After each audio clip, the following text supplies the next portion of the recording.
Baiklah, Assalamualaikum warahmatullahi wabarakatuh. Waalaikumsalam warahmatullahi wabarakatuh. Terima kasih kepada Mas dan Mbaknya sudah menyempatkan hadir dalam proses konseling pranikah kita pada siang hari ini. Nah, kalau saya boleh tahu, gimana sih kabarnya Mbak dan Mas hari ini? Alhamdulillah. Alhamdulillah. Nah, sebelum kita mulai konseling kita pada siang hari ini, saya akan memperkenalkan diri saya terlebih dahulu. Perkenalkan, saya Maya Oktarina Utami sebagai konselor. Kalau saya boleh tahu, siapa sih nama Mas dan Mbaknya? Baik, nama saya Bram. Nama saya Lea. Nah, baiklah, kalau saya boleh tahu, Mas dan Mbaknya sudah berapa lama sih menjalin hubungan asmaranya? Sudah lumayan lama, itu dari SMP. Oh, lumayan lama ya. Ya. Baiklah, sebelum kita memulai kegiatan kita pada siang hari ini, alangkah baiknya kita berdoa terlebih dahulu demi kelancaran kegiatan kita pada siang hari ini. Berdoa saya pimpin, berdoa mulai. Berdoa selesai. Baiklah, di sini saya akan menjelaskan sedikit apa itu konseling pranikah. Nah, konseling pranikah ini adalah sebuah bantuan dari konselor kepada konseli yang ingin melanjutkan kehubungan jenjang pernikahan yang lebih lanjut supaya tujuan-tujuan yang akan dicapai mereka dalam membina keluarga bisa tercapai dan terwujud. Baik, kita di sini akan memulai konseling pranikah, yang dimana kita akan membahas nilai dan harapan. Menurut saya sendiri, Bu, makna dari pernikahan adalah menjalin ikatan atau hubungan yang sah di mata agama dan hukum. Sama juga seperti jangan itu semua. Oke, baik. Yang kita ketahui, makna pernikahan itu yang dimana menyatukan dua orang itu menjadi satu keluarga, Baik secara fisik maupun emosional. Kita biasanya mengenal konflik-konflik pernikahan, yang dimana ada konflik komunikasi, kurangnya komunikasi antara masnya dan mbaknya. Itu bagaimana cara mas dan mbaknya itu menanggapi apabila ada perselisihan atau kesalahpahaman di antara rumah tangga. Mulai dari Mbak Isla. Menurut saya sendiri sih, Bu, kalau misalkannya terjadi konflik atau kesalahpahaman, sebaiknya kami menenangkan diri masing-masing terlebih dahulu, baru nantinya kami akan membicarakan masalah tersebut secara baik-baik dengan kepala dingin dan hati yang tenang. Masih? Kalau menurut saya, Bu, yang pertama itu jangan langsung emosi ketika sedang berselisih paham. Bicarakan dengan secara kepala dingin dan kita bicarakan baik-baik setelah emosi kita sudah mereda. Oke, baik. Kita tidak memungkiri bahwasanya tidak ada terjadinya keselisih pahaman antara suami dan istri. Itu merupakan hal yang wajar di dalam satu rumah tangga.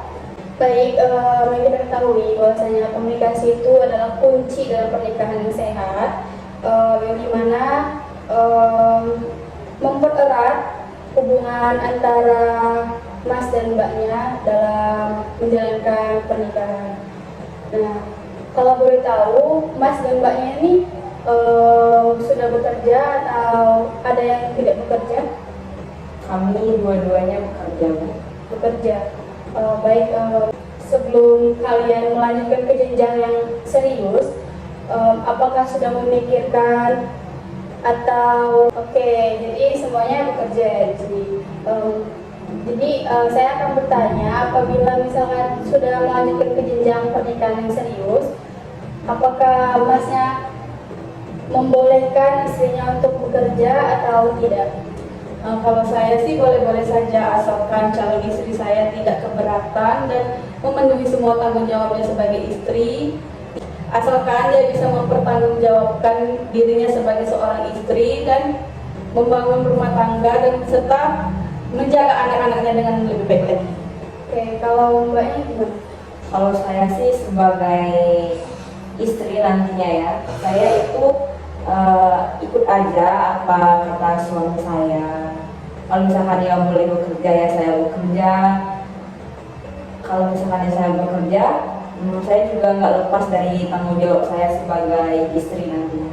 Iya, kan kita mengetahui bahwasanya seorang istri itu ada kewajiban untuk mengurus rumah tangga, suami, dan anak-anak.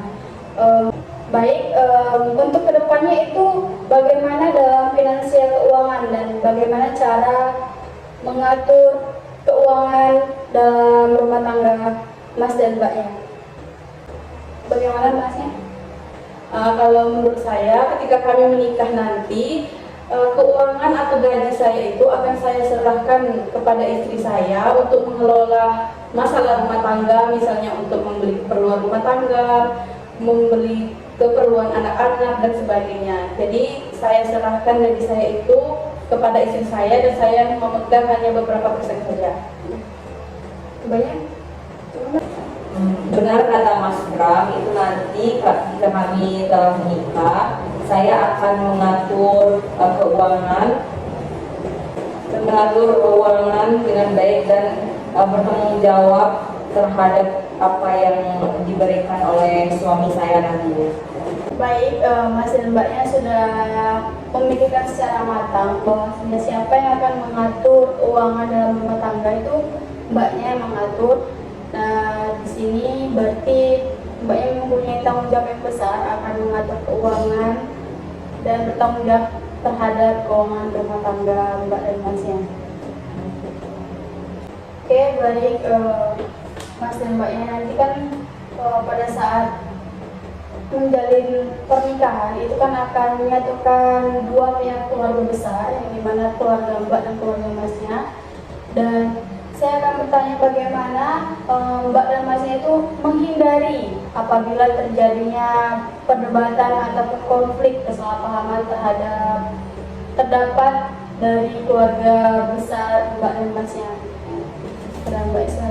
Kalau dari saya sendiri sih Bu, itu untuk menghindari konflik antara dua keluarga kami, itu kami nantinya kedepannya setelah menikah lebih memilih untuk tinggal dan membangun rumah tangga jauh dari kedua orang tua kami. Kami lebih ingin memilih hidup untuk mandiri dan hanya berdua saja. Baik, Masnya. Iya, betul sekali apa kata Mbak Lea. Jadi kami nanti ketika kami sudah menikah, kami memilih untuk keluar dari rumah orang tua saya maupun dari rumah orang tua Mbak Lea. Jadi kami nanti akan hidup mandiri, tinggal di sebuah rumah walaupun kecil, tapi kami ingin berusaha mandiri supaya tidak adanya konflik dari mertua ataupun ibu saya nanti. Oke, baik. Pokoknya keputusan Mas dan Mbaknya itu untuk memilih tidak tinggal bersama orang tua, memilih untuk tinggal sendiri dan memiliki rumah sendiri. Oke, baik. Dengan begitu pun itu akan menjalin hubungan keluarga besar, itu menjalin hubungan yang erat dan tidak terjadinya konflik. Keputusan Mbak dan Masnya untuk tidak tinggal serumah dengan orang tua itu sudah tepat, bahwasanya itu untuk menghindari adanya konflik atau permasalahan yang terdapat di dalam dua keluarga besar dari Mbak dan Masnya.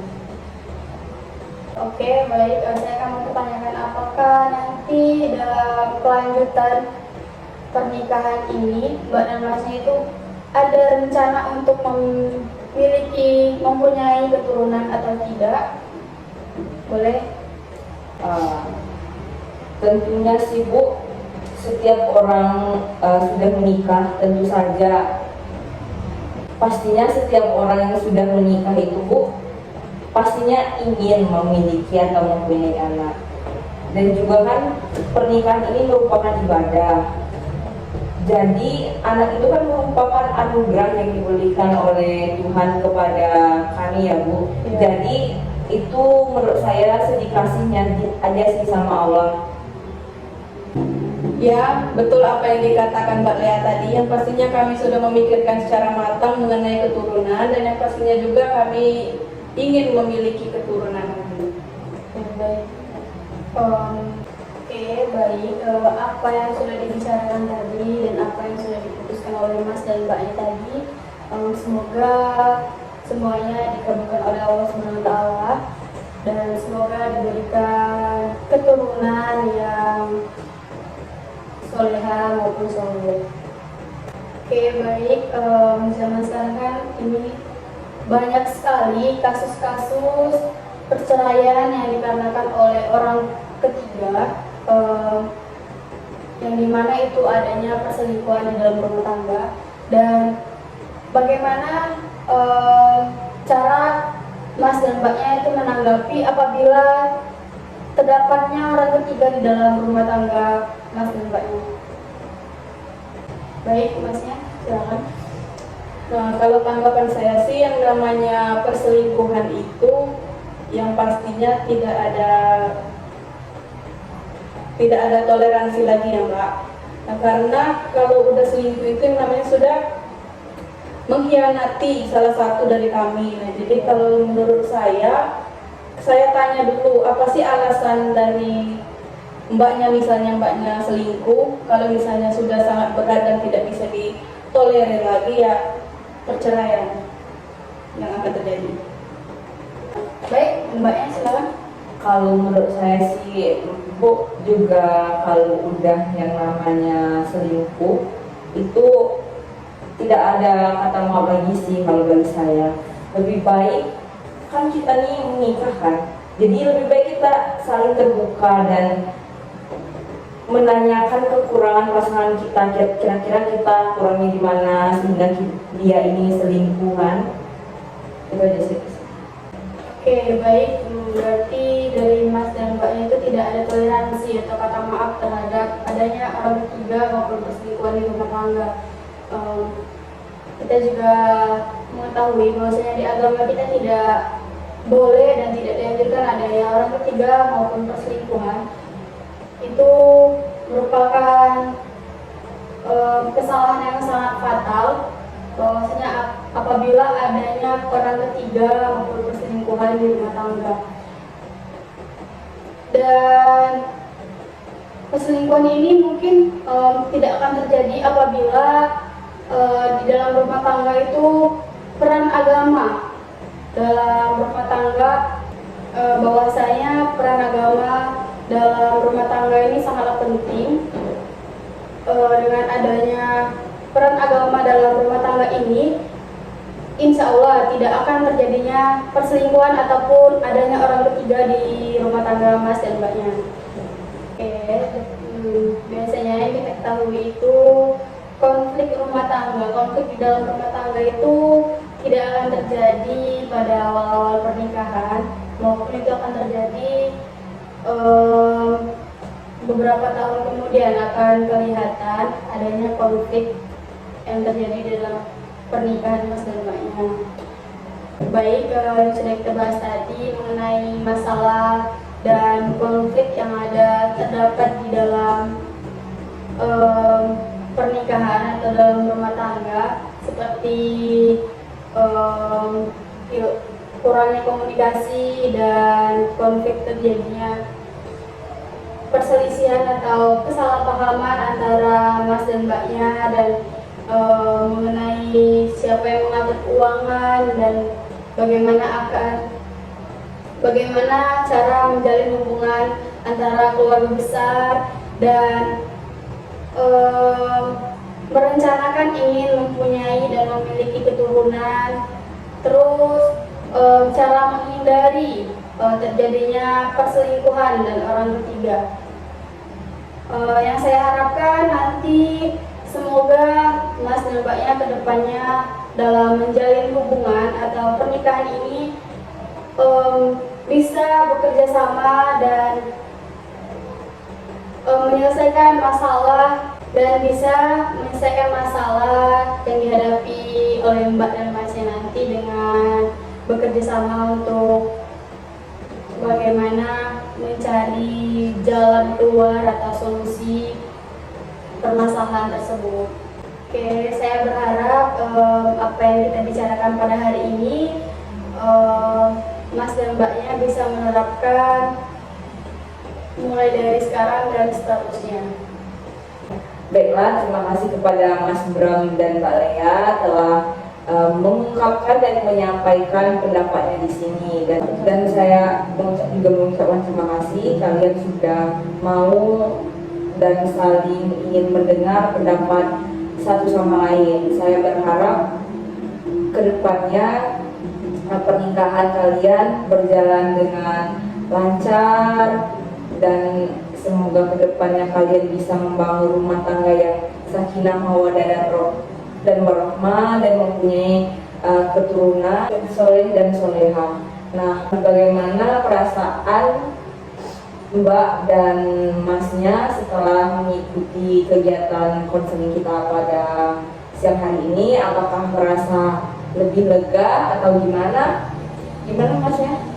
Baik, saya merasa lega dan tenang sudah melaksanakan konseling pada hari ini, karena apa yang saya pikirkan bahwasanya konflik-konflik di dalam rumah tangga itu sudah terjawab semua dan sudah mengetahui bagaimana cara mencari solusi dalam konflik tersebut. Gimana Pak? Saya juga sama sih Bu. Saya juga dengan adanya konseling pranikah ini, saya jadi merasa lega. Jadi saya udah tahu bagaimana sih cara mengatasi konflik-konflik yang akan terjadi nanti. Itu saja sih Bu. Jadi setelah mengikuti konseling ini, kalian sudah mantap nih ingin menikah berarti? Iya, insya Allah. Kalau begitu, alhamdulillah.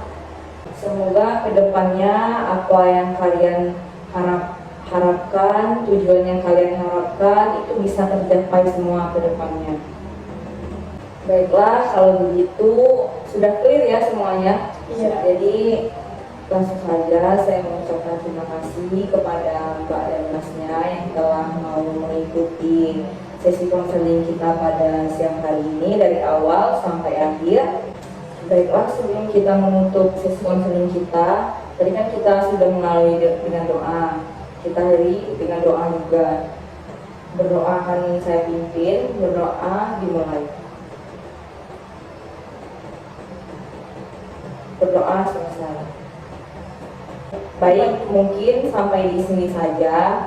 Saya mengucapkan terima kasih dan meminta maaf jika ada salah kata dan perbuatan. Saya akhiri. Wassalamualaikum warahmatullahi wabarakatuh. Waalaikumsalam warahmatullahi wabarakatuh.